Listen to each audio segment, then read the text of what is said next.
Magia txiki hau egiteko, ondorengo pausua jarraitu beharko ditugu.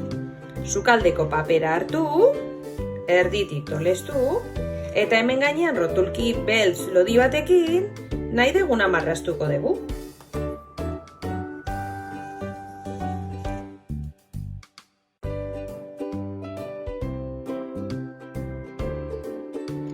Behin marrazki eginda dagola, konturatuko zeate atzeko aldean ere itzala margotu degula.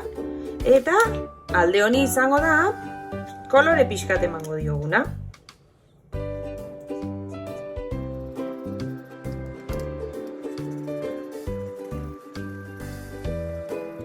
Behin margotu degula, berriz ere itxi, eta alde honetatik ur pixka bota degun ontzi baten, horrela egingo dugu.